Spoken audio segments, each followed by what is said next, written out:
এবারের গ্রীষ্মে জাপানে দ্য ডি রিগুর জ্যাকেটটি বেশ সাড়া ফেলেছে, কারণ এই জ্যাকেটে আছে বৈদ্যুতিক পাখা। জাপানে গ্রীষ্মের অসহনীয় গরম ও বাড়তে থাকা তাপমাত্রায় শীতল ও নিরাপদ থাকতে এই জ্যাকেটের দিকে ঝুঁকছেন অনেকেই।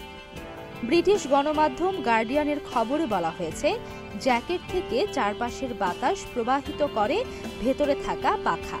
মৃদু বাতাসের সঙ্গে এটি ব্যবহারকারীকে স্বস্তি দেয়।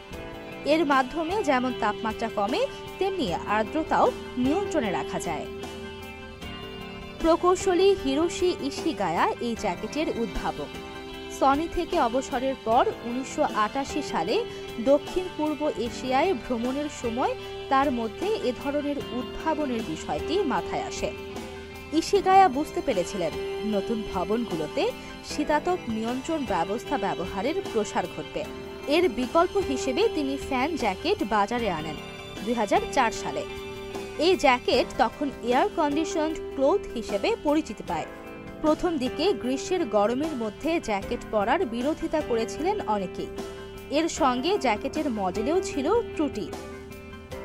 তবে 2019 সালের দিকে এই জ্যাকেট জনপ্রিয়তা পেতে শুরু করে। এরপর প্রতিষ্ঠানগুলো জ্যাকেট প্রস্তুতে জোর দেয়।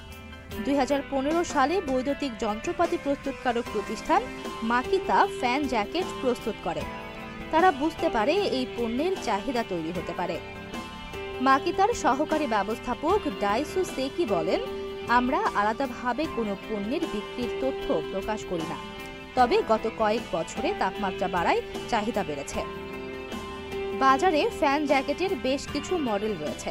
এর মধ্যে সবচেয়ে শক্তিশালী ব্যাটারির মডেলটি টানা 60 ঘন্টা বাতাস দিতে পারে। চাহিদার কারণে বর্তমান বাজারে পর্যাপ্ত ফ্যান জ্যাকেটের সরবরাহ রয়েছে, যা শীর্ষ 100 পণ্যের তালিকার মধ্যে রয়েছে।